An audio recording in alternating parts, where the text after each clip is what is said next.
السلام عليكم ورحمة الله وبركاته. الحمد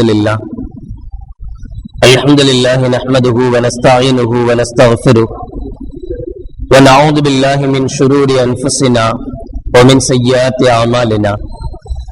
من يهده الله فلا مضل له ومن يضلله فلا هادي له.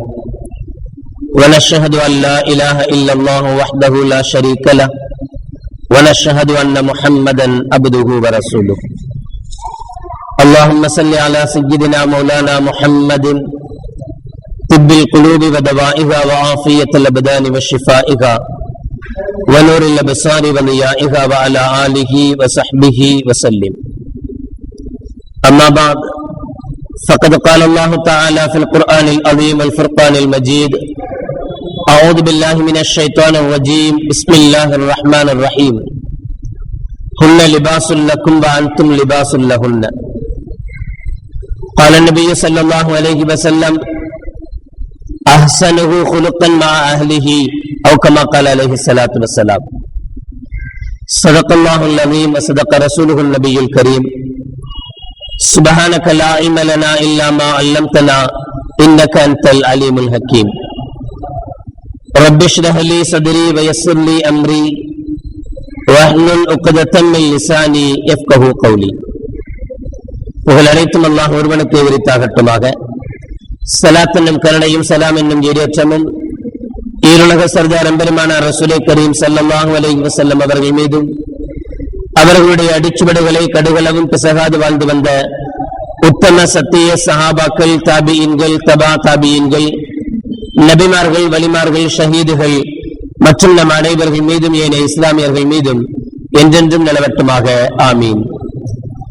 உடம்பிற்கும் பெரும் மதிப்பிற்குரிய பெரியோர்களே, அல்லாஹ்வின் நல்லடியார்களே, அல்லாஹ் ஜல்ல ஷானஹு வ தஆலாவின் மாபெரும் கிருபையினால் புனித ரமலான் மாதத்தை அடைந்து 27ஆம் நாள் நோன்பை நோற்றமர்ந்திருக்கிறோம். அல்ஹம்துலில்லாஹ்.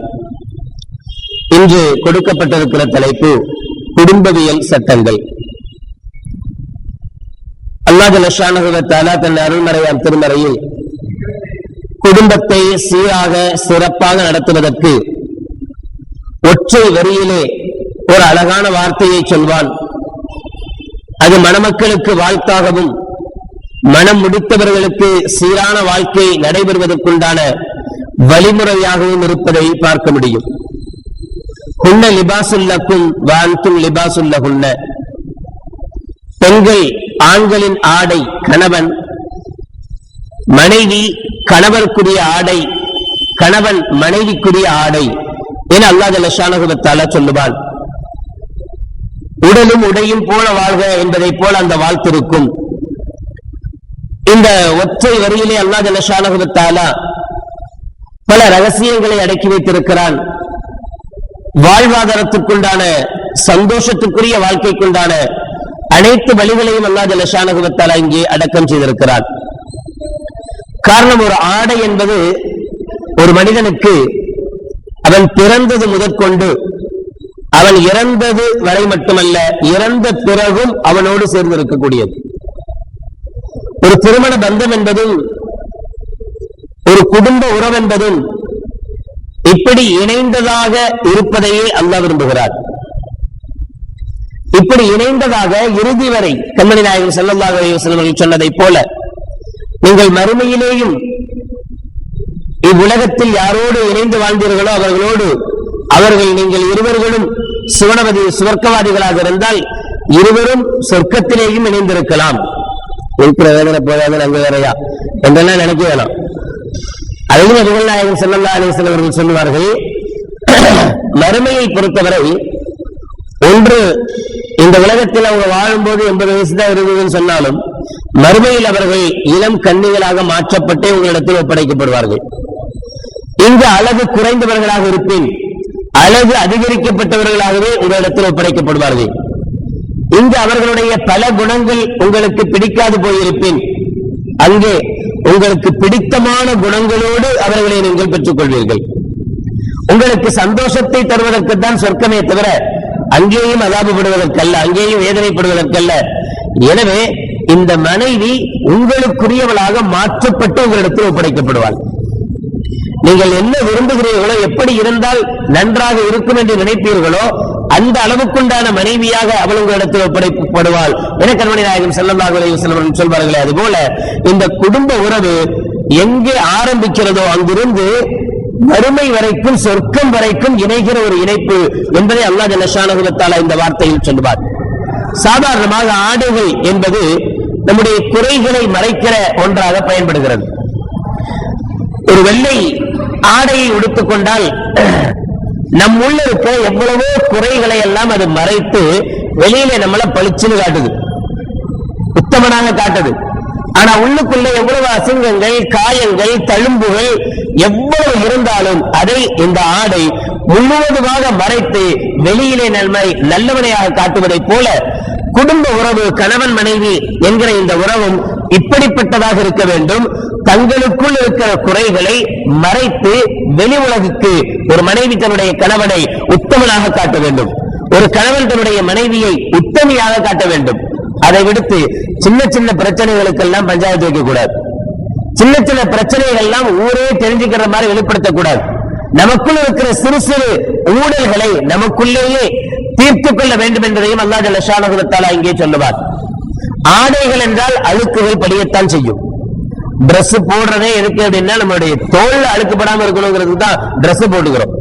இங்கே வருகிற தூசிகள் எல்லாம், வருகிற அழுக்குகள் எல்லாம் இந்த ஆடையை ஏற்றுக்கொண்டு நம்மை பரிசுத்தமான ஆக்குவதைப் போல ஒரு கணவன் மனைவி என்கிற உறவும், கணவனுக்கு அல்லது மனைவிக்கு ஏற்படுகிற எந்த பிரச்சனைகளானாலும் அதை தம்பதியினர் தங்களுக்குள் தாங்கிக் கொண்டு மற்றவருக்கு நிம்மதியை கொடுப்பது.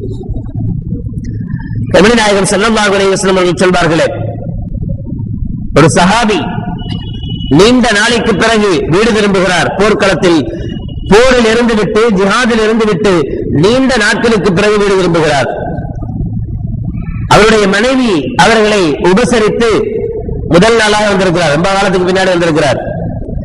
எனவே அவரிடத்திலே சந்தோஷமான முறையில் நடந்து கொள்கிறார்கள். இருவரும் அன்றிரவு உறவும் கொள்கிறார்கள். காலையில் எழுந்த பிறகு அந்த பெண் தன்னுடைய கணவனிடத்தில் கேட்கிறார்கள், ஒருவர் நம்மிடத்தில் ஏதாவது ஒரு பொருளை அமானிதமாக கொடுத்து வைத்திருந்தால் அதை இவர் திரும்ப கேட்கும் போது கொடுக்கணுமா இல்ல தரமாட்டேன்னு சொல்லணுமா என்று கேட்கிறார்கள். என்ன கேள்வி கேட்கிற? அவங்க பொருளை நம்ம எப்படி வச்சுக்க முடியும்? அவங்கள்ட்ட கேட்டா திரும்ப கொடுத்துட்டா ஆகணும். அப்போது சொன்னார்கள், அப்படியானால் நம்முடைய குழந்தையும் அல்லாஹ் கொடுத்த அமானிதம், அல்லாஹ்வுடைய சொத்து, அது நம்மிடத்தில் கொஞ்ச நாளைக்கு கொடுத்து வைத்திருந்தால் நேற்று நம்முடைய குழந்தை இறந்து போய்விட்டது என்று தெரிவித்தார்கள். இதை முன்னரே சொல்லி இருக்கலாம், அவர் வந்த உடனே சொல்லி இருக்கலாம். ஆனா சொல்லி இருந்தால் நீண்ட நாளைக்கு பிறகு வருகிற அந்த கணவனுக்கு கஷ்டத்தை கொடுப்பதாக அமையும். அவருடைய மனம் சலனப்படும், அவருடைய மனம் கஷ்டப்படும். அந்த கஷ்டத்தின் விளைவாக பல நாட்கள் அவரால் சந்தோஷமின்மை ஏற்படும் என்பதன் காரணமாக என்ன இருந்தாலும் இறந்து போனது இறந்து போயிடுச்சு, இப்ப சொன்னாலும் சரி பிறகு சொன்னாலும் சரி உயிர் வரப்போறதில்லை.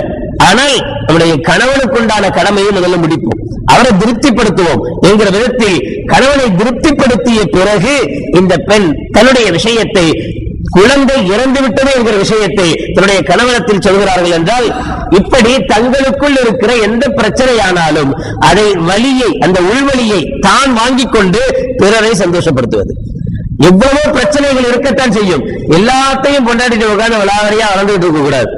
கடைக்கு போன கடையில அவ்வளவு பிரச்சனை, அவன் அதை சொன்னா இவன் இதை சொன்னா, இதெல்லாம் போய் அங்க கொட்டக்கூடாது. இதெல்லாம் நம்மளோட தாங்கி வச்சுக்கிட்டு அவளுக்கு இந்த விஷயமே தெரியாத மாதிரி என்னமோ நம்ம ஜாலியா கடைக்கு போயிட்டு ஜாலியா திரும்பி வர்ற மாதிரி ஒரு வேலை அவளுக்கு புரியணும். அப்ப நாம இதை பத்தி அவள் சந்தோஷப்படுவா, கஷ்டப்பட மாட்டா. இந்த பாதிப்பு அவளை பாதிக்காது.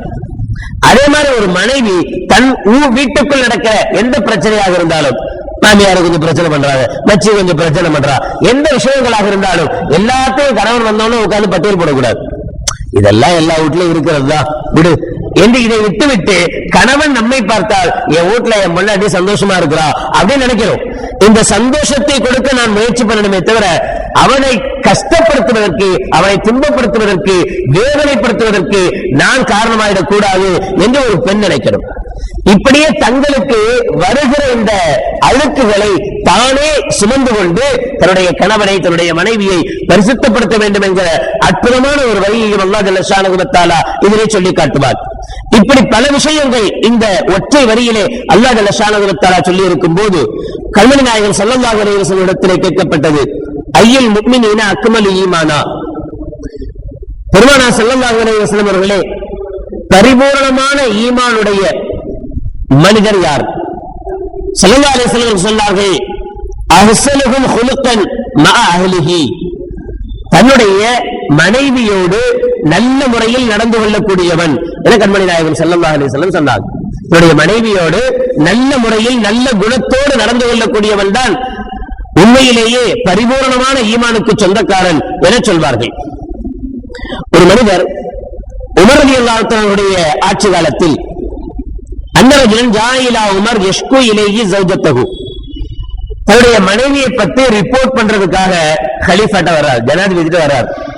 என் பொண்டாட்டி சரியில்லை, எப்ப பார்த்தாலும் எடுத்து பேசுறா, ரொம்ப வாயாடியா இருக்கிறா, நான் சொல்றது மதிக்கவே மாட்டேங்கிறா, வீட்டுல அப்படி பண்ற, இப்படி எல்லாம் என்ன செய்யணும்? உமர் ரலியல்லாஹு தஆலா போய் சொல்லணுங்கிறதுக்காக உமர் ரலியல்லாஹு தஆலா தேடி வர்றார். லம்மா பலக பாபு, உமர் ரலியல்லாஹு தஆலா வீட்டு வாசலுக்கு வந்தார். சமிஅ இம்ராத்துஹு உம்மு குல்சும் தத்தாவலத் அலைஹி, ஒரு வாசல்ல வந்த உடனே உள்ளே இருந்து சத்தம் கேட்குது. உமர் ரலியல்லாஹு தஆலாவுடைய மனைவி உம்மு குல்சும் ரலியல்லாஹு தஆலா அன்ஹா உமர் ரலியல்லாஹு தஆலா அவர்களை வெளுத்து விளாசிட்டு இருக்கிறாங்க. தத்தாவலத்துல ரொம்ப ஓவரா பேசுறாங்கன்னு அர்த்தம். சாதா சீதாவா பேசல, வெளியில ஒரு பெரிய ஜனாதிபதி, ஆனா வீட்டுக்குள்ள பொண்டாட்டி அவங்களும் திட்டுறா. என்ன செய்யறாரு? அமைதியா பொட்டிப்பாம்பு மாதிரி அமைதியா இருந்து கேட்டுக்கிட்டே இருக்கிறார். இவங்க வெளியில நின்று இந்த வார்த்தைகளை கேட்கிறார். உம்மு குல்சும் ரலியல்லாஹு தஆலா அன்ஹா உமர் ரலியல்லாஹு தஆலா அவர்களை கொஞ்சம் ஓவரா பேசிட்டு இருக்கிறார், சத்தம் போட்டுட்டு இருக்கிறார். ஃபக்கால ரஜுல், இந்த மனுஷன் மனசுக்குள்ள நினைக்கிறாரு, இன்னி அரத்த நஷ்கு இலைஹி ஜௌஜத்தி, நானே என் பொண்டாட்டியை பத்தி குறை சொல்லலான்றதுக்காக வந்தேன். வபிஹி மினல் பல்வா மிஸ்ல மாபி, இங்க பார்த்தா எல்லா வீட்லயும் இதுதான் நடக்கும் போல தெரியுது, வீட்டுக்கு வீடு வாசப்படின்னு சொல்ற மாதிரி. இங்க அவருக்கும் அதே சோதனை தான் இருந்திருக்குது. இவத்து போய் நம்ம குறை என்னத்து போய் சொல்றது, அவருக்கே இந்த கஷ்டம் தான் அப்படின்னு திரும்பினார். உமர், அவர் வந்ததை பார்த்த உமர் ரலியல்லாஹு தஆலா போனவரை திரும்ப கூப்பிட்டாங்க. எப்ப என்ன ஐயா ஏதோ கேட்கணும்னு வந்துட்டு சும்மா திரும்பி போறியே அப்படின்னு சொல்லி கூப்பிட்டாங்க. அவர் வந்தார். வந்து கேட்டா ஃபகால இன்னி அரத்த நஷ்கு இலைக்க ஜௌஜத்தி, இல்ல உமர் ரலியல்லாஹு தஆலா அவர்களே, நான் என் பொண்டாட்டியை பத்தி ரிப்போர்ட் பண்ணலான்னு வந்தேன்.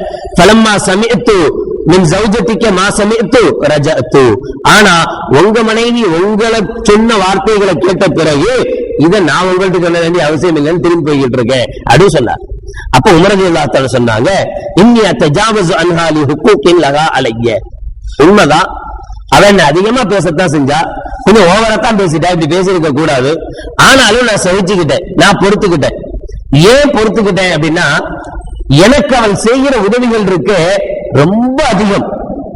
எனக்கு அவள் எவ்வளவோ பணிவிடைகள் செய்றா, எவ்வளவோ எனக்கு அவள் உதவியா இருக்கிறார். அப்படி இருக்கும் போது அவ பேசுற இந்த பேச்சை கூட நான் ஏத்துக்கலன்னா என்ன, அவ என்ன பேசுற என்ன கெட்டு போச்சு. அப்படி அந்த பெண் என்னதான் செய்யறா அப்படின்னா, அவ்வளவா சித்திரம் பைனி பைனன்னார், நான் நரகத்துக்கு போகாமல் என்னை பாதுகாப்பவள் என்னுடைய மனைவிதான். எனக்கும் நரகத்துக்கு மத்தியில் அவள் திரையாக இருக்கிறாள். அவள் இருப்பதினால்தான் ஹராமான வழிகளை தேடாமல் நான் ஹலாலான வழிகளிலே என்னுடைய இச்சையை தீர்த்துக் கொள்கிறேன். அவள் இல்லையானால் ஹராமான வழிகளை தேட வேண்டியது இருக்கும். அந்த ஹராமான வழிகள் என்னை நரகத்துக்கு கொண்டு போய் சேர்த்துவிடும். எனவே என்னை நரகத்திலிருந்து பாதுகாப்பவள் என்னுடைய மனைவிதான். அன்னஹா ஹாஸினத்துல் லி இதா ஹரஜ்து மின் மன்சிலி வ தகூனு ஹாஃபிஸத்தன் லிமாலி வ வலதி, நான் எங்காவது வெளியில் புறப்பட்டு சென்று விட்டால் என்னுடைய சொத்து, என்னுடைய பொருட்கள், என்னுடைய குழந்தைகள் அத்தனையும் பாதுகாக்கக்கூடிய அமைச்சராக, உள்துறை அமைச்சராக அவள் செயல்பட்டுக் கொண்டிருக்கிறாள். வீட்டுல இருக்கிற எந்த பிரச்சனையும் எனக்கு தெரியுது, காசை கொடுத்தா கதை முடிஞ்சு போச்சு. நேரத்துக்கு நேரம் சாப்பாடு இருக்கணும், நேரத்துக்கு நேரம் காலனா இருக்கணும், அதுல உப்பு கூடக்கூடாது, குறையக்கூடாது, காரம் கூடக்கூடாது, இதுதான் எனக்கு தெரியுமே தவிர வீட்டுல என்ன அதெல்லாம் எனக்கு தெரியவே தெரியாது. முழுக்க முழுக்க என்னுடைய வீட்டுக்கு பாதுகாப்பாக இருக்கிறாள். இன்னா கசாரத்துள்ளி தகசுலு சியாபி, என்னுடைய ஆடைகளை எல்லாம் துவைத்து போடக்கூடிய டோபியாகவும் அவள் வேலை செய்கிறாள். என் பொண்டாட்டி என்னுடைய துணிகள் எல்லாம் துவைச்சு போட்டு ஒரு துவைக்கக்கூடிய பெண்ணாகவும் எனக்காக வேலை செய்கிறாள். அன்னஹா வலதி, என்னுடைய குழந்தைகளை பராமரித்து வளர்க்கக்கூடிய வளர்ப்பு தாயாகவும் இருக்கிறாள். அன்னஹா ஹுப்பாஸத்துன் வ தப்பாகத்துன் லீ, எனக்கு உணவு சமைத்து தருகிற சமையல்காரியாகவும் இருக்கிறாள் என்று பட்டியல் போட ஆரம்பிச்சாங்க. என் மனைவி எனக்கு என்னென்ன உதவிகள் செய்யறா, அவ இவ்வளவு உதவிகள் செய்யும் போது அவ சொல்ற ஒரு சில வார்த்தைகள் அலுவலகம் கேட்டுட்டு இருக்கிறது எனக்கு என்ன குறைஞ்சு போச்சு, அவ என்ன பார்த்து கேட்கிற கேள்வியில என்ன தப்பு இருக்கு என்பது போல உமர் ரலியல்லாஹு தஆலா பட்டியல் போடவும் அவர் சொன்னார், நிறுத்துங்க போதும், என் பொண்டாட்டி இப்படிலாம் செய்யத்தான் செய்யறா, என் பொண்டாட்டி இதெல்லாம் செய்யத்தான் செய்யறா அப்படின்னு. அப்ப உமர் ரலியல்லாஹு தஆலா சொன்னாங்க, அப்படியானால் இவ்வளவு உதவிகரமாக இருக்கக்கூடிய உன் மனைவி ஏதாவது ஒண்ணு பேசுனா உனக்கே கோவம் வருது, வேற யாருமே உன்னை திட்டா, இவ்வளவு உனக்கு ஹெல்ப் பண்றதுக்கு தான் அவனை திட்டுறா. சாதாரணமாக நம்மகிட்ட ஒரு நடைமுறை உண்டு, என்னன்னா நம்மளுடைய முதலாளி வேலை செய்யறோம், முதலாளி எல்லா முதலாளி மாதிரி கிடையாது, ரொம்ப நல்ல முதலாளி, மாசம் மாசம் காசு வந்துருவாரு. அது அல்லாம நமக்கு ஏதாவது ஒரு பிரச்சனைனா ஹெல்ப்பும் பண்ணுவாரு. அந்த காசை எந்த கணக்குலையும் கழிக்க மாட்டார். நம்ம தங்கச்சிக்கு ஒரு கல்யாணம்னா ஹெல்ப் பண்ணுவார், அந்த காசை எதுலையுமே கழிக்க மாட்டார். இப்படி ஒரு முதலாளி வச்சுக்கிறோம். இவர் எவ்வளவு உயர்ந்த முதலாளி, அவரை எந்த அளவுக்கு நம்ம மதிப்போம். அந்த முதலாளி கொஞ்சம் ஓவராகவே நம்மளை திட்டினா கூட கண்டுக்க மாட்டோம். அடவுடு, அவர் எவ்வளவு உதவி பண்றாரு, நமக்கு எவ்வளவு செய்யறாரு, உரிமையோட திட்டுறாரு, உரிமையோட சத்தம் போடுறாரு அப்படின்னு கண்டுக்காம விட்டுருவோம். இன்னொரு முதலாளி இருக்கிறார், உதவியெல்லாம் கேட்டா தரத்தான் செய்வார், ஆனா மாசம் மாசம் காசுல என்ன செஞ்சுக்குவார், பிடிச்சிக்குவார், எல்லாம் ஒட்டு மொத்தமா வாங்கிக்குவார். இப்படி ஒரு முதலாளி இருந்தா அவர் திட்டினா நமக்கு கோவம் வரும். ஏன்னா சும்மா வேலை செய்யறவன்ட்ட வேலை செஞ்சுதானே காசு வாங்குறேன், சும்மா தர்றாரு அப்படின்னு என்ன செய்யும், கோவம் வரும். அதை ஏற்றுக்கொள்கிற மனப்பக்குவம் வராது, அந்த திட்டம் ஏற்றுக்கொள்ள முடியாது. அப்ப ஒரு மனைவி திட்டுகிறாள் என்றால் அது சாதாரண எல்லாரும் திட்டுற மாதிரி திட்டம் இல்ல. மத்தவங்க திட்டம் நம்ம கோவம் வருது, அடுத்த நம்மளை திட்டினா கோவம் வருது. ஏன் சம்பந்தமே இல்லாத ஏன் என்ன திட்டுறான் அப்படின்னு கோவம் வரலாம், தப்பு இல்லை. ஆனா மனைவி திட்டினா வரக்கூடாது. ஏன் வரக்கூடாதுன்னா அவ நமக்கு அவ்வளவு உதவிகரமாக இருக்கிறா, அவ்வளவு ஹெல்ப் பண்றா. இப்படி யாரும் நமக்கு ஹெல்ப் பண்றது இல்ல. இந்த அளவுக்கு உதவி செய்கிற ஒரு மனைவியை அவள் திட்டுகிற போது அவள் சகித்துக் கொள் என்றார். அந்த மனிதர் சொன்னார், இன்னலி மிஸ்ல மாலிக்க மாலக்க ஃபமா தஜாவஸ்து அன்ஹா ஃபஅதஜாவஸு. உமர் அவர்களே, உண்மைதான், நியாயம்தான்.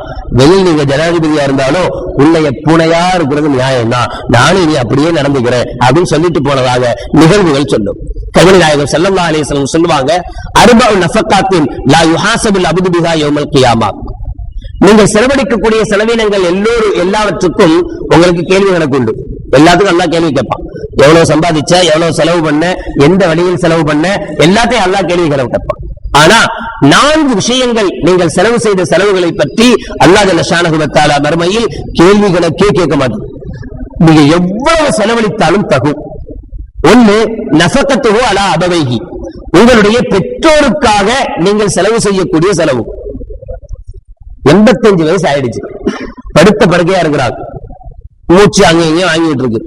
டாக்டர் தூக்கிட்டு போனா டாக்டர் சொல்றான், அந்த ஸ்கேன் எடு, இந்த ஸ்கேன் எடு, அதை எடு, இதை எடு, அதை எல்லாத்தையும் சொல்றான், லட்சக்கணக்கில் பில்ல போடுறான். நம்ம மனசு என்ன சொல்லுதுன்னா, வயசாகி போச்சு, இன்னைக்கோ நாளைக்கோன்ற நிலைதான் அம்மாக்கு, இந்த அம்மாவை தூக்கிட்டு போய் இவ்வளவு செலவு பண்ணு, வேஸ்டால போகுது, இவ்வளவு செஞ்ச பிறகு நாளைக்கு இறந்து போயிட்டா 2.5 லட்சம் ரூபாய் மொத்தமா போயிடுச்சு அப்படின்னு ஒரு கவலை வந்துடக்கூடாது. அதனால தேவையில்லை இதெல்லாம். லாஸ்ட் நேரம் ஏதோ அவங்களுக்கு தேவை, என்ன கேட்கறாங்க, டீ கேட்கறாங்க, நான் கொடு, சக்கரை பரவாயில்ல, நல்ல சக்கரை ஜாஸ்தியா போட்டு கொடு. கடைசி நேரத்துல எல்லாத்தையும் நிறைவேற்ற சொல்றாரு டாக்டர், என்னென்ன ஆசைப்படுறாங்களோ அதெல்லாம் கொடுங்கன்னு சொல்றாரு. அதனால எல்லாத்தையும் ஜாஸ்தி அள்ளி அள்ளி போட்டு போட்டு கொடு என்கிற ஒரு நிலை ஒரு மகனுக்கு வரக்கூடாது. ஒரு மகன் தன்னுடைய பெற்றோருக்காக எவ்வளவு செலவு செய்தாலும் அது அல்லாஹ்விடத்தில் கேள்விகளுக்குரியதே அல்ல. அவர்களுக்கு எவ்வளவு வேண்டுமானாலும் செலவு செய்யலாம்.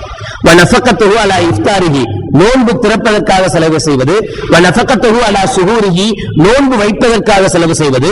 வனஃபகத்துஹு அலா இயாலிஹி, தன்னுடைய மனைவிக்காக செலவு செய்வது. இதையும் அல்லாஹ் ஜல்ல ஷானஹு வ தஆலா கணக்கு கேட்க மாட்டான். பெருநாள் தான், போன வருஷம் 5000 ரூபாய்க்கு எடுத்து கொடுத்தோம் புடவை, இப்ப ஒரு எக்ஸ்ட்ரா 2000 ரூபாய் போட்டு 7000 ரூபாய்க்கு புடவை எடுத்து கேட்கிறா. ஏண்டி இப்படி அநியாயம் பண்ற, வாங்கி வாங்கி உடுத்தாலும் பரவாயில்ல, எல்லாத்தையும் பீரோல தான் வச்சு பூட்டி பூட்டி வச்சிருக்கிறேன். நான் வரும்போதெல்லாம் அந்த 1க்கு உதவாத காட்டன் சேலை, அந்த 1க்கு உதவாத அந்த பூனஞ்சேலை, இதுதான் கெட்டிக்கிட்டு நிக்கிறேன், எதுக்கு இதை சேர்த்து வச்சிருக்கிறேன். அப்படி என்ன செய்யாதீங்க, சொல்லாதீங்க, கேட்டா என்ன செய்யுங்க, வாங்கி கொடுங்க. ஏன்னா தலாக்குடைய விஷயத்திலேயே நாம பார்த்தோம், ஒரு மனிதன் ஒரு பெண்ணை தலாக்கு விட்ட பிறகு கூட இவனால் முடிந்த அளவுக்குண்டான செலவினங்கள் செய்யணும். டிரெஸ் எடுத்து கொடுக்கணும்னா இவனுக்கு சக்திக்கு உட்பட்ட டிரெஸ் எடுத்து கொடுக்கணும், ரொம்ப மோசமான டிரெஸ் எல்லாம் எடுத்து கொடுக்க கூடாது.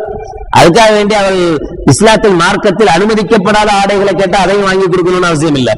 அதை வேணும் இது வேணும்னு சொல்லி கேட்கிற அதெல்லாம் மார்க்கத்தில் அனுமதி இல்லாத குட்டை பாவாடைகள் அப்படின்னு அதை கேட்டா அதையும் சேர்த்து அப்படியெல்லாம் இருக்கு.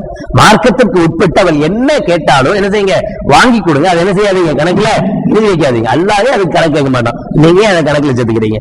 இந்த வருஷம் கேட்டா போன வருஷம் வாங்கி கொடுத்தது ஞாபகப்படுத்துறது, போன வருஷமே 5000 ரூபாய்க்கு எடுத்துருந்தோம்ல, அதுதான் நல்லா சொல்றேன். கணக்கு பார்க்காத, வாங்கி கொடுத்தியா முடிஞ்சு போச்சா கொடுத்துரு, திரும்ப அது மறுபடியும் என்ன செய்யாத சொல்லிக்க. நம்மகிட்ட இருக்கிற ஒரு கெட்ட பழக்கமே இதுதான். ஏதாவது ஒரு தவறு செஞ்சுட்டா மனைவி மன்னிச்சு விட்டுருவோம், அப்போதைக்கு மன்னிச்சு சரிப்பா போ அப்படின்னு விட்டாச்சு. அடுத்த வருஷம் அடுத்த நிலைமையில ஏதாவது ஒரு தப்பு நினைச்சா திரும்ப மன்னிச்சு போனதை திரும்ப இழுத்துட்டு வருவோம். ஆனா எனக்கு தெரியாதா, போன மாசம் நீ அப்படித்தானே செஞ்ச, மன்னிச்சு விட்டதை திரும்ப என்ன செய்யக்கூடாது, இழுத்துட்டு வரக்கூடாது. மன்னிப்புக்கு என்ன அர்த்தம், மறந்துடுறதுதானே அர்த்தம். மன்னிப்பும் மறப்போம், மன்னித்த பிறகு மறக்கணும். திரும்ப அதை இழுத்துக் கொண்டு நீ அப்படி பண்ண, நீ அன்னைக்கு இதை செஞ்ச, நீ அன்னைக்கு இதை பண்ண, இந்த விவகாரங்கள் கூடாது. அல்லாஹ்வே என்ன செய்யறது இல்லையா, கேள்வி கணக்கு கேட்பதில்லை என்று கண்மணி நாயகம் ஸல்லல்லாஹு அலைஹி வஸல்லம் அவர்கள் சொல்வார்கள். இது நாம் மனைவிக்கு செய்ய வேண்டிய கடமைகள். இனி மனைவி நமக்கு செய்ய வேண்டிய கடமைகளாக கண்மணி நாயகம் ஸல்லல்லாஹு அலைஹி வஸல்லம் சொல்வாங்க.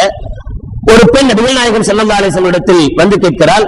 இப்னு உமர் ரலியல்லாஹு தஆலா அறிவிப்பாங்க, மா ஹக்கு ஸௌஜி அலல் மர்ஆ, ஒரு மனைவி கணவனுக்கு செய்ய வேண்டிய கடமைகள் என்ன என்று கேட்டபோது ஸல்லல்லாஹு அலைஹி வஸல்லம் சொன்னாங்க, அல்லா தம்னா நஃப்ஸஹா வலவ் கானத் அலா அல்லாஹுரி கஹுத்தின். ஒரு கணவன் ஆசையோடு மனைவியை அழைக்கிற போது அவள் அடுப்பில் இருந்தாலும் அவனுடைய அழைப்புக்கு பதிலளிக்க வேண்டும். என்ன எவ்வளவு வேலை இருந்தாலும் சரி, ஆசையோடு ஒரு கணவன் ஒரு மனைவியை அழைக்கிற போது கண்டிப்பாக மனைவி உடன்பட வேண்டும். இன்னைக்கு பொதுவாக ஏற்படுகிற தலாக்குகளுக்கு முதல் காரணம் இதுவாகத்தான் இருக்கு, அண்டர்ஸ்டாண்டிங் இல்ல. இவனுடைய சந்தோஷத்தின் நேரத்துல அவன் ஒத்துழைக்கிறது இல்ல, அவன் சந்தோஷமான இருக்கிற தருணத்துல இவன் ஒத்துழைக்கிறது இல்ல. இதனுடைய மிகப்பெரிய வெளிப்பாடு நாளாக நாளாக கோபமாக மாறுது. சாதாரணமா தாம்பத்திய உறவுங்கிறது சர்வசாதாரணமான சொல்லுவாங்க, தாம்பத்திய உறவுக்கு எல்லா நோய்க்கும் மருந்து இருக்கிறதுன்னு. என்ன நோயா இருந்தாலும் அந்த உறவில் அப்படிப்பட்ட ஒரு மருந்து அல்லாஹ் வச்சிருக்கிறான். அதுல இருக்கிற சந்தோஷத்தை அல்லாஹ் வேற எதுலையுமே வச்சிருக்கல. அந்த சந்தோஷத்தை ஒரு மனிதன் இழக்கிற போது அவருடைய கோபம் அதிகமாகிறது. அது மனைவி தனக்கு ஒத்துழைக்காத போது அல்லது கணவன் தனக்கு ஒத்துழைக்காத போது இருவர்களுக்கு மத்தியிலே பிணக்குகள் ஆரம்ப ஸ்டேஜுக்கு வருது. இப்ப அவ கேட்டா இவன் வாங்கி கொடுக்க மாட்டான். நான் கூப்பிட்டா வரமாட்டேங்கிற, உனக்கு சேலை மட்டும் வேணுமா அப்படின்னு நினைப்பான். இப்ப அவ கேட்டா 7000 ரூபாய்க்கு வாங்கி கொடுக்கணும்னு மனசுல நினைச்சா கூட இப்ப 1000 ரூபாய்க்கு வாங்கி கொடுத்துட்டு கதையை முடிச்சிருவான். ஆனா இவன் சந்தோஷப்படுற மாதிரி எல்லாம் அவன் நடந்துகிட்டான்னு சொன்னா 1000 ரூபாய்க்கு வாங்கி கொடுக்கணும்னு நினைச்சவன் கூட 2000 ரூபாய்க்கு வாங்கி கொடுக்கும். அப்ப குடும்பத்துக்குள் இருக்கிற சந்தோஷங்கள் பெருகும். அதுக்குண்டான வழிமுறைகளை கண்மணி நாயகம் ஸல்லல்லாஹு அலைஹி வஸல்லம் முதல் விஷயமாக சொல்கிறார்கள், உங்களுக்கு மத்தியிலே இந்த புரிந்துணர்வை ஏற்படுத்திக் கொள்ளுங்கள். வலா தஸூமு யௌமன் இல்லா பிஇذنஹி இல்லா ரமலான். ரமலான் அல்லாத காலங்களில் கணவனுடைய அனுமதி இல்லாமல் நோன்பு நோக்க கூடாது. நான் அந்த நோன்பு வைக்கிறேன் இந்த நோன்பு வைக்கிறேன்னு காலம் முழுக்க நோன்புலையே கழிச்சு அல்லாஹ்வுடைய அன்பு பெற்றுட்டேன் அப்படின்னு சொன்னா இல்ல, அல்லாஹ்வுடைய கோபத்தை பெறுவாய். ஸல்லல்லாஹு அலைஹி வஸல்லம் சொன்னாங்க, அப்படி ஒரு வேலை ஃபைன் ஃபஅலத், ஒரு பெண் தன்னுடைய கணவனுடைய அனுமதியை மீறி இது சுன்னத்தான நோன்பு நான் வைப்பேன், இது அஃபீரான நோன்பு நான் வைப்பேன் என்று அவள் தன்னுடைய கணவனுடைய அனுமதியை மீறி வைத்தால் குல்லுல் அஜ்ரி லஹு, அந்த நோன்புக்குண்டான முழு கூலியும் கணவனுக்கு கிடைக்கும். வல் விஸ்ரு அலைஹா, அதுக்குண்டான பாவம் அந்த பெண்ணுக்கு கிடைக்கும். நோன்பு வைக்க வேணான்னு சொன்னவனுக்கு நன்மை, நோன்பு வச்சவனுக்கு தீமை. எப்ப கணவனுடைய அனுமதி இல்லாமல் நோன்பு வைக்கிற போது. கணவனுடைய அனுமதி அவசியம் தேவை. கணவனுடைய அனுமதி இல்லாமல், காரணம் இங்கேயும் நாம கவனிக்கப்பட வேண்டிய விஷயம் இதுதான். ஏன்னா நோன்பு என்பதில் 3 தடைகள் உண்டு. ஒன்று சாப்பிடக்கூடாது, இன்னொன்று குடிக்கக்கூடாது, மனைவியோடு சேரக்கூடாது. இந்த மனைவியோடு சேரக்கூடாது என்பது கணவனோடு சம்பந்தப்பட்ட ஒன்று. எனவே கணவனுடைய அனுமதி இல்லாமல் ஒரு பெண் நோன்பு நோட்பதை மார்க்கம் அனுமதிப்பதில்லை. அது எந்த ஒரு நாளாக இருந்தாலும் சரி. வலா தஹ்ருஜ் இல்லா பிஇذنஹி. அதுபோல கணவனுடைய அனுமதி இல்லாமல் எங்கேயும் வெளியே சுத்த கிளம்பக்கூடாது. ஃபைன் ஹரஜத் லிநஃப்ஸிஹா, அப்படி தானாகவே அந்த பெண் வெளிக்கிளம்பினால் லானத்துகள் மலாயிகத்துல் ரஹ்மா வ மலாயிகத்துல் அதாப் ஹத்தா தர்ஜிஅ, அந்த பெண் வீடு திரும்பும் வரை மலக்குமார்கள் அந்த பெண்ணை சபித்துக் கொண்டிருக்கிறார்கள், சாபமிட்டுக் கொண்டிருக்கிறார்கள். யா அல்லாஹ், போற வழியிலே ஏதாவது ஆயிட்டோம் அப்படின்னு சொல்றாங்க. அந்த பெண்ணுக்கு என்னென்ன முசீபத்து வேணுமோ எல்லாத்தையும் கூட தப்பில்லை. ஏன்னா கணவனுடைய அனுமதி இல்லாம போறா, வெளியில அவன்கிட்ட அனுமதி வாங்காம போறா என்பதற்காக மலக்குமார்கள் சபிப்பார்கள் என்று கண்மணி நாயகம் ஸல்லல்லாஹு அலைஹி வஸல்லம் அவர்கள் அந்த பெண்ணுக்கு பதில் சொல்வார்கள். கதாதா ரலியல்லாஹு தஆலா சொல்வாங்க, ذكرலனா எங்களுக்கு சொல்லப்பட்டிருக்கிறது, அதாவது ஸல்லல்லாஹு அலைஹி வஸல்லம் சொல்லி இருக்கிறாங்க, அவ்வளவு மா துஸ்அலு இன்தல் மர்அத்து யௌமல் கியாமா, மறுமை நாளில் ஒரு பெண்ணிடத்தில் கேட்கப்படக்கூடிய முதல் கேள்வி அன் ஸலாத்திஹா, அவளுடைய தொழுகையை பற்றி. சும்ம மின் ஹக்கி ஜௌஜிஹா, அடுத்த கேள்வி கணவனுடைய கடமைகளை பற்றி. முதல் கேள்வி தொழுகையை பற்றி, அடுத்த கேள்வி கணவன்கிட்ட எப்படி நடந்துகிட்ட, அவருடைய உரிமைகளை எப்படி மதிச்ச, அவருக்கு நீ என்னென்ன செய்தாய் என்பதுதான் கண்மணி நாயகம் ஸல்லல்லாஹு அலைஹி வஸல்லம் அல்லாஹ்வுடைய கேள்வியாக இருக்கும் என்று நபிகள் நாயகம் ஸல்லல்லாஹு அலைஹி வஸல்லம் சொல்லி காட்டுவாங்க. கதாதா ரலியல்லாஹு தஆலா சொல்வாங்க, நபிகள் நாயகம் ஸல்லல்லாஹு அலைஹி வஸல்லம் தன்னுடைய மினாவினுடைய குத்பாவில் சொல்றாங்க, யா அய்யுஹன் நபி யா அய்யுஹன் நாஸ், மக்களே, இன்னலக்கும் அலா நிசாயிக்கும் ஹக்கா, நீங்கள் உங்களுடைய மனைவிக்கு சில கடமைகள் செய்ய வேண்டியிருக்கிறது. வயின்ன லகுன்ன அலைக்கும் ஹக்கா, மனைவிகள் உங்களுக்கு சில கடமைகள் செய்ய வேண்டியது இருக்கிறது. வயின்ன மின் ஹக்கிக்கும் அலைகின்ன, அவர்களுக்கு இருக்கக்கூடிய உரிமைகள். ஐ யஹ்ஃபதுன ஃபிருஷக்கும், உங்களுடைய படுக்கையை பாதுகாப்பது. வலா யஅதனு ஃபீ புயூத்திக்கும் லிஅஹதின் தக்ரஹுனஹு, உங்களுக்கு யாரெல்லாம் பிடிக்காதோ அவர்களை வீட்டுக்குள் அனுமதிக்காமல் இருப்பது. ஒரு மனைவி செய்ய வேண்டிய மிக முக்கியமான கடமைகளில் ஒன்று, கணவனுக்கு யாரை பிடிக்காதோ அவர்களை வீட்டுக்குள் அனுமதிக்காமல் இருப்பது. வீட்டுக்குள் அனுமதிக்காமல் இருப்பதுன்னா அவரே வீட்டுக்கு வர்றதும் சரிதான், போன்ல அவர் பேசுறதும் சரிதான். இவர்கிட்ட போன்ல பேசுறது மனைவி கணவனுக்கு பிடிக்காது என்றால் அதை தடுப்பதே அவளுக்கு உசிதம். அதையும் மீறி அவள் செய்கிற போது பிரச்சனைகள் வெடிக்க ஆரம்பிக்கும், சந்தேக பார்வைகள் கிளம்பும், சந்தேக பேச்சுக்கள் கிளம்பும். கணவனுக்கு பிடிக்காத விஷயங்களை செய்வதை விட்டு தவிர்த்து கொள்வது. வலா யஅதீன பிஃபாஹிஷத்தின் முபய்யினா ஃபைன்ஹுன்ன ஃபஅல்ன ذلك فقد احل الله لكم ان تضربوهن ضربا غير مبرحين. அப்படி ஒரு வேளை கணவனுடைய இந்த கட்டளைகளுக்கெல்லாம் அவள் கட்டுப்படாத பெண்ணாக இருந்தால், போவாதன்னா போறா, செய்யாதன்னா செய்யறா, வேணுக்குனே நம்ம என்னென்ன வேணான்றோமோ அதுதான் செய்வான், என்ன வேணுங்கிறோமோ அது செய்ய மாட்டோம், இப்படியே ஒரு பெண் நடந்து கொண்டிருந்தால் அப்போது அல்லாஹ் ஜல்ல ஷானஹு வ தஆலா உங்களுக்கு ஒரு அனுமதி தருகிறார், காயம் படாமல் அடிப்பதற்கு. காயம் படாமல் அடிப்பதற்கு அல்லாஹ் ஜல்ல ஷானஹு வ தஆலா உங்களுக்கு அனுமதியை தருகிறார். ஆனால் அது 4 சுவத்துக்கு மத்தியில் இருக்க வேண்டுமே தவிர வெளியில் இருக்கக்கூடாது. அவங்க வீட்டுல யாராச்சும் வந்திருப்பாங்க, அப்பதான் இவருக்கு எல்லா கோபமும் மொத்தமா வரும். அவங்க வீட்டுல யாராவது வந்திருக்கும் போது என்ன செய்யறது, பொண்டாட்டி அப்படி திட்டுறது, இப்படி திட்டுறது, அடிக்கிறது, பிரச்சனை பண்றது எல்லாமே எங்க யாராவது வந்தாதான். யாருமே இல்ல, கணவன் மனைவி 2 பேர் தான் இருக்கிறாங்கன்னா ஒண்ணுமே இருக்காது. யாரையாவது பார்த்துட்டாரு, இல்ல இவருடைய சார்பா இவங்க அண்ணன் வந்திருக்கிறாரு, இவங்க தம்பி வந்திருக்கிறாரு அப்படின்னா எங்க இவங்க நம்ம பொண்டாட்டிக்கு அடிமையா இருக்கிறோம் நினைச்சிருவாங்களோ அப்படிங்கிறதுக்காக வேண்டியாவது அடிக்கடி என்ன செய்யறது, கொஞ்சம் மிரட்டல் தொழில கூப்பிடுறது, அவளை மிரட்டல் தொழில பேசுறது. ஏன் அடுத்தவன் நம்ம தப்பா நினைச்சிருவானோ, பொண்டாட்டிக்கு அடிமையா இருக்கிறோம் நினைச்சிருவானோ அப்படிங்கிறதுக்காக இப்படி காட்டுறதுக்காக என்ன செய்யறது, சத்தம் போடுறது. அல்லாஹ் நபிகள் நாயகம் ஸல்லல்லாஹு அலைஹி வஸல்லம் சொன்னாங்க, அபூதாவுதுடைய 2142வது ஹதீஸாக பதியப்பட்டிருக்கும், வலா தலரிபில் வஜ்ஹ, உங்களுக்கு எவ்வளவுதான் உரிமைகள் இருந்தாலும் உங்களுடைய மனைவியை நீங்கள் முகத்தில் அடிக்காதீர்கள், கன்னத்தில் அடிக்காதீர்கள். வலா துகப்பிஹ், திட்டுங்க, ஆனா அசிங்கமான வார்த்தைகளை கொண்டு திட்டாதீர்கள், அசிங்கமான வார்த்தையை கொண்டு திட்டாதீர்கள். வலா தஹஜுர் இல்லா ஃபில் பைத்தி, கண்டிப்பதானால் வீட்டுக்குள் மட்டுமே கண்டியுங்கள். உங்க மனைவியை கண்டிக்கிறதா இருந்தா வீட்டுக்குள்ள கண்டிங்க, வெளியில கண்டிக்காதீங்க. இவர் எப்படி இருக்கிறாருன்னா வீட்டுக்குள்ளதான் டெங்கி வாசிக்கிறார், வெளியில போனா எல்லா வீரமும் வந்துருது. கல்யாண வீட்டுக்கு போயிருப்பாரு, கல்யாண வீட்டுல எல்லாரும் இருப்பாங்க, அங்க வச்சு சத்தம் போடுவார் பொண்டாட்டி. நான் தான் இந்த சேலையை கட்ட வேணாம்னு சொன்னேன்ல, ஏன் கட்டல, அவங்க எங்க கொஞ்சம் அடக்கி வாசிங்க, எல்லாரும் இருக்கிறாங்க, ஏங்க கொஞ்சம் அடக்குங்க, எல்லாரும் இருக்கிறாங்க அப்படி அவங்க செய்ய சொல்ல, வீரன் நான் தான் வீரன் பாரு, என் பொண்டாட்டி எப்படி அடக்கி வச்சிருக்கிறேன் பாரு, நான் நில்லுன்னா நிப்பா, நான் ஓடுவா அப்படின்னு எல்லாத்துக்கும் காட்டணுங்கிறதுக்காக இவருடைய வீரத்தெல்லாம் எங்க கொண்டு போய் காட்டுறாரு, ஒரு மண்டபத்துல கொண்டு போய் காட்டுறார், வெளியில கொண்டு போய் காட்டுறார். ஆனா உள்ளுக்குள்ள பாம்பா பொட்டி அடங்கி இருக்கிறார். நபிகள் நாயகம் ஸல்லல்லாஹு அலைஹி சொல்றாங்க, வீரத்தை பொண்டாட்டிட்ட காட்டுறதா இருந்தா 4 சோத்துக்குள்ள காட்டுப்பா, வெளியில காட்டாது, வெளியில அசிங்கப்படுத்தாது. எப்படி உன்னுடைய கண்ணியத்தை அவள் பாதுகாக்கணுமோ அதுபோல அவளுடைய கண்ணியத்தை நீ பாதுகாப்பதும் அவசியம். உனக்கு எந்த பிரச்சனைகளும் வராம உன்னுடைய உரிமைகள் பறிக்கப்படாம அவள் நடந்துகிற மாதிரி அவளுடைய உரிமைகளும் பறிக்கப்படக்கூடாது. நபிகள் நாயகம் ஸல்லல்லாஹு அலைஹி வஸல்லம் சொல்லுவாங்க. ஆனா குறைகள் இல்லாத பெண்கள் என்று யாருமே இருக்க முடியாது. நம்மள்கிட்டயும் அப்படிதான் இருக்கிறோம். நாம எல்லா விதத்திலயும் கரெக்டா இருக்கிறோமா? நம்மள்ட்ட எந்த தப்புமே இல்லையா? நம்மள்ட்ட எந்த குறையுமே இல்லையா? எல்லாத்துலயுமே நம்ம கரெக்டா நடந்துக்கிறோமா? நடக்க முடியாது. அதனால் எல்லோரிடத்திலையும் குறைகள். குல்லு பனி ஆதம ஹத்தாஊன் என்று கண்மணி நாயகம் ஸல்லல்லாஹு அலைஹி வஸல்லம் சொல்வாங்க. மனிதனாக பிறந்தால் தவறு இருக்கத்தான் செய்யும். மனுஷனா பிறந்துட்டா தப்பு செய்யத்தான் செய்வான். ஆதம் அலைஹிஸ்ஸலாத்து வஸ்ஸலாம் அவர்களே சில சருகுதல்கள் ஏற்பட்டுச்சா இல்லையா? மனுஷனும் பிறந்தா தப்பு இருக்கத்தான் செய்யும். எனவே எல்லாரிடத்திலையும் சில குறைகள் இருக்கத்தான் செய்யும். ஸல்லல்லாஹு அலைஹி வஸல்லம் சொன்னாங்க, லா யஃப்ரிக் முஃமினுன் முஃமினத்தன் இன் கரிஹ மின்ஹா குலுகன் ரலிய மின்ஹா ஆகர். ஒரு கணவன் தன்னுடைய மனைவியை விருத்து விட வேண்டாம். அவருடைய ஏதோ ஒரு குணத்துக்காக. அவனிடத்தில் ஒரு குணம் பிடிக்காதது இருந்தால் எந்த குணம் பிடித்த குணமோ அதை கொண்டு பொருந்திக் கொள்வாயாக.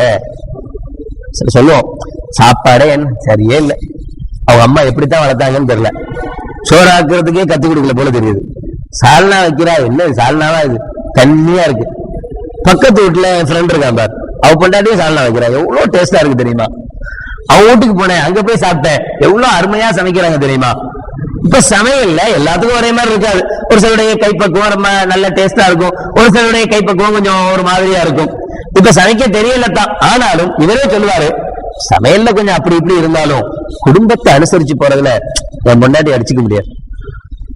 என் ஃப்ரெண்டோட ஒய்ஃப் இருக்காங்களே, அவங்க நல்ல சமைப்பா, ஆனா எப்ப பாரு மாமியார் மருமக பிரச்சனை தான், மச்சி கூட பிரச்சனை தான், அவங்க கூட சண்டை, இவங்க கூட சண்டை, ஒரே இந்த முசீபத்து தான். ஆனா எங்க வீட்டுல அதெல்லாம் இல்லப்பா, கொஞ்சம் ருசி டேஸ்ட் எல்லாம் கொஞ்சம் குறைஞ்சா கூட, ஆனா குடும்பத்தை அனுசரிக்கிறதுல என் மனைவி அடிச்சுக்க முடியாது. எங்க அம்மாவை அப்படி பாத்துக்கிறா, மாமின்னு கூட கூப்பிட மாட்டேங்கிறா, அம்மானே கூப்பிடுறா. இப்ப பல பிள்ளைங்க அப்படிதான் இருக்குது, சொல்லி விடும் போதே சொல்லியே அனுப்பிடுறாங்க. மாமியார போய் மாமின்னு கூப்பிடாத, அம்மானே கூப்பிட்டு மெசஞ்சிருவாங்க, கண்டுக்கவே மாட்டாங்க. ஒண்ணு அப்படின்னு சொல்லி அனுப்புறாங்களோ தெரியல. எல்லா பிள்ளைங்களும் என்ன செய்யுது, மாமியை மாமின்னு கூப்பிடுறதை விட அம்மானே கூப்பிடுறது. உண்மை அல்ல, மருமகள் தானே, இன்னொரு மகள் தானே இவள், மருமகள் இன்னொரு மகள் தான் அவள். மாமி தன்னுடைய மருமகளை மருமகளா பார்க்க கூடாது, மகளாவே பார்க்கணும். மருமகள் தன்னுடைய மாமியை மாமியாரா பார்க்க கூடாது, அம்மாவாவே பார்க்கணும். பிரச்சனை இல்லை, நம்ம அம்மாட்ட எப்படி நடந்துக்கோமோ அது மாதிரி இந்த அம்மாவுக்கு வேலை செய்யறோம்னு நினைச்சுக்கலாம். இல்லன்னா இவளுக்கு என்ன நான் செஞ்சு கொடுக்கறது எங்க நினைப்பெல்லாம் வரும்.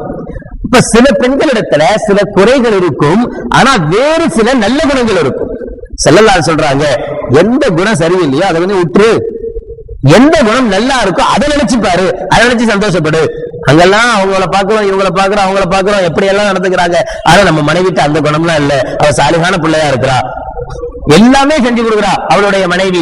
ஆனா தொழுகை இல்ல, இபாதத்து இல்ல, நோன்பு இல்ல, ஒரு இடமும் இல்ல, என்னன்னே தெரிய மாட்டேங்குது, தொழுகைக்கே போக மாட்டேங்கிறா, தொழுகையே இல்லாம இருக்குது. ஆனா என் மனைவி அப்படி அல்ல, எல்லா தொழுகையும் கரெக்டா தொழுதுருவா, தொழுகை எல்லாம் விட மாட்டா, ரொம்ப பேணுதலா இருப்பா. அவங்களுதான் பிள்ளைய வளர்க்குறாங்க, பிள்ளை வளர்க்கும் போது நான் ஏன் சொல்லி கொடுத்து வளர்க்குறாங்க, ஏன் முன்னாடி என்ன செய்யறா, லா இலாஹ இல்லல்லாஹ்னு சொல்லி கொடுத்து வளர்க்குறா, அல்லாஹ்னு சொல்லி. இப்படி எவ்வளவோ சிறப்புகள் நம்ம மனைவிட்ட இருக்கு. ஏதோ ஒரு விதத்தில் ஒரு சில குறைகள் இருந்தாலும் பல விதத்தில் நிறைகள் இருக்கிறது. கண்மணி நாயகம் ஸல்லல்லாஹு அலைஹி வஸல்லம் சொல்றாங்க, குறைகளை மறந்துட்டு நிறைகளை நினைச்சு பார்க்க ஆரம்பிங்க. நிறைகள் அதிகமா இருக்கு, குறைகள் கம்மியா இருக்கு. வெள்ளை சட்டையில கருப்பா ஒரு டாட், ஒரு புள்ளி பட்டுட்டாலும் புள்ளி மட்டுமே நமக்கு கண்ணுக்கு தெரியுது, இவ்வளவு வெள்ளை கண்ணுக்கு தெரிய மாட்டேங்குது. அதே போலத்தான் மனைவி இடத்தில் 1000 நிறைகள் இருந்தாலும் ஒரே ஒரு குறை இருந்தா அந்த குறை மட்டுமே கண்ணுக்கு தெரியுது. தயவு செய்து குறையை மறந்துட்டு நிறைகளை நினைக்க ஆரம்பியுங்கள், உங்களுடைய வாழ்க்கை சிறந்ததாக அமையும் என கண்மணி நாயகம் ஸல்லல்லாஹு அலைஹி வஸல்லம் நமக்கு உபதேசம் செய்கிறார்கள். அல்லாஹ் ஜல்ல ஷானஹு வ தஆலா நம்முடைய வாழ்வை சந்தோஷத்துக்குரிய வாழ்க்கையாக ஆக்கி தந்தல் புரிவானாக, இம்மையிலும் மறுமையிலும் சந்தோஷத்துக்குரிய வாழ்வாக ஆக்கி தந்தல் புரிவானாக. வாஹிரு தாவானா அல்ஹம்துலில்லாஹி ரப்பில் ஆலமீன். அல்ஹம்துலில்லாஹ், இந்த ரமலான் மாதத்தில் ஒரு சிறப்பு பயானுக்கு இந்த நேரத்தில் நேரம் கொடுக்கப்பட்டு, அதிலேயும் எனக்கு சிறிய குட்டி பையனான எனக்கு இந்த வாய்ப்பை தந்த மஸ்ஜித் மாமூருடைய நிர்வாகத்திற்கும், என்னுடைய முன்னேற்றத்தில் அதிக அக்கறை கொண்ட என்னுடைய ஆசிரியர் தந்தை அப்துல் ரஹ்மான் ஃபாசில் ரஹ்மானி அவர்களுக்கும், எல்லாவற்றுக்கும் மேலாக இங்க இந்த பயான் ஆரம்பிக்கணும் அப்படின்னு சொன்ன உடனே எனக்கு இருந்த ஒரே ஒரு பயம் என்ன அப்படின்னு சொன்னா, பயான் பண்றதுக்கு நான் ரெடி ஹசரத், கேட்கறதுக்கு யாராச்சும் இருப்பாங்களான்னு கேட்டேன். ஏன்னா இதுக்கு முந்தைய ரமலான்களை பார்த்திருக்கிறேன், யார வசூல் பண்ண வரவங்க உட்காந்து பயான் பண்ணுவாங்க. பயான் பண்ணும் போது அங்க ஒரு 4 பேர் படுத்திருப்பாங்க, இங்க ஒரு 4 பேர் கதை பேசிட்டு இருப்பாங்க, ஒரு 2 பேர் அவருக்கு முன்னாடி உட்கார்ந்து இருப்பாங்க, எப்படா முடிப்பாரு படுக்கலாங்கிறதுக்காக. இந்த யதார்த்த நிலையை பார்த்திருக்கிறேன். பார்த்ததுனால எனக்கு உண்மையிலேயே இந்த பயம் தான் அதிகமா இருந்தது. பேசுறேன், யாருமே இல்லட்டா கூட பரவாயில்ல பேசிடுவேன். ஆனா இது மாதிரி சச்சரவுகள் அங்க படுத்திருக்கிறாரு, இங்க பேசிட்டு இருக்கிறார் அப்படின்னா நமக்கு ரொம்ப சிரமமா இருக்குமே. இந்த விஷயம் தான் நான் முன் வச்சது, வேற எதையுமே முன் வைக்கல. ஆனா சொன்னாங்க, இல்ல நீங்க பண்ணுங்க, ஒரு மாற்றம் இருக்கும் அப்படின்னு சொன்னாங்க. உண்மையிலே அந்த விதத்திலேயே எனக்கு ஊக்கம் கொடுத்த முழு பொறுப்பும் உங்களுக்கு தான். நான் இந்த அளவுக்கு சொல்லணும், இந்த அளவுக்கு பேசணும். சட்டங்களை பொறுத்தவரை ரொம்ப கடுமையான சட்டங்கள், இதெல்லாம் ஒரு முஃப்திங்கிறவங்க பேச வேண்டியது, இந்த பள்ளியினுடைய தலைமை இமாம் பேச வேண்டிய விஷயங்கள் அதெல்லாம். ஆனா நான் இருந்தாலும் எனக்கு கொடுக்கப்பட்ட தலைப்புகளுக்குள் பேசணும். உங்களுடைய நேரத்தையும் வீணடிச்சிடக் கூடாது, 2 மணிக்குள்ள முடிச்சாகணும். எங்க இந்த கடுமைகளுக்கு மத்தியிலையும் கூட என்னால் எந்த அளவு முடியுமோ அந்த அளவுக்கு நான் எனக்கு தெரிந்த விஷயங்களை திரட்டி வந்து உங்களுக்கு முன்னாடி தந்திருக்கிறேன். நீங்க அதை கேட்டிருக்கிறீங்க, எனக்கு ரொம்ப உற்சாகப்படுத்திருக்கிறீங்க நீங்க. ஏன்னா உங்களுடைய உற்சாகம் தான் என்ன இந்த அளவுக்கு இன்னும் பார்க்கணும், இன்னும் பேசணும்ன்ற ஏக்கத்தையும் ஆசையையும் வளர்த்தது நீங்கள் கொடுத்த இந்த உற்சாகம். உங்கள் அனைவர்களுக்கும் என்னுடைய நன்றியை தெரிவித்துக் கொள்கிறேன். ஜஸாக்குமுல்லாஹு கைரல் ஜஸா. அல்லாஹ் உங்கள் அனைவர்களுக்கும் ஈருலகிலேயும் நற்பாக்கியங்களை வழங்குவானாக. அல்லாஹ் இங்கே நம்மை ஒன்று சேர்த்ததை போல நாளை மறுமையிலேயும் ஜன்னத்துல் ஃபிர்தௌஸ் என்கிற மேலான சொர்க்கத்தில் நம் அனைவர்களையும் ஒன்று சேர்த்து அருள் புரிவானாக. வாஹிர் தஅவானா அல்ஹம்துலில்லாஹி ரப்பில் ஆலமீன். பிஸ்மில்லாஹிர் ரஹ்மானிர் ரஹீம். அல்ஹம்துலில்லாஹி ரப்பில் ஆலமீன். اللهم صل على سيدنا مولانا محمد وعلى آل سيدنا مولانا محمد وبارك وسلم عليه. ربنا ظلمنا أنفسنا وإن لم تغفر لنا وترحمنا لنكونن من الخاسرين. ربنا اغفر لنا ذنوبنا وإسرافنا في أمرنا وثبت أقدامنا وانصرنا للقوم الكافرين. ربنا لا تؤاخذنا إن نسينا أو أخطأنا. ربنا ولا تحمل علينا إصرا كما حملته على الذين من قبلنا. ربنا ولا تحملنا ما لا طاقة لنا به واعف عنا واغفر لنا وارحمنا أنت مولانا فانصرنا للقوم الكافرين. اللهم تقبل منا صلاتنا وصيامنا وقيامنا وركوعنا وسجودنا وتخشعنا وتضرعنا وبياننا وتمم تقصير أعمالنا وتجاوز عنا سيئاتنا وتوفنا مع الأبرار. ربنا هب لنا من أزواجنا وذرياتنا قرة أعين واجعلنا للمتقين إماما. ربنا آتنا في الدنيا حسنة وفي الآخرة حسنة وقنا عذاب النار. وصلى الله تعالى وسلم على خير خلقه سيدنا محمد وعلى آله وأصحابه أجمعين. سبحان ربك رب العزة عما يصفون وسلام على المرسلين والحمد لله رب العالمين. صلى الله على محمد صلى الله عليه وسلم. صلى الله على محمد صلى الله عليه وسلم.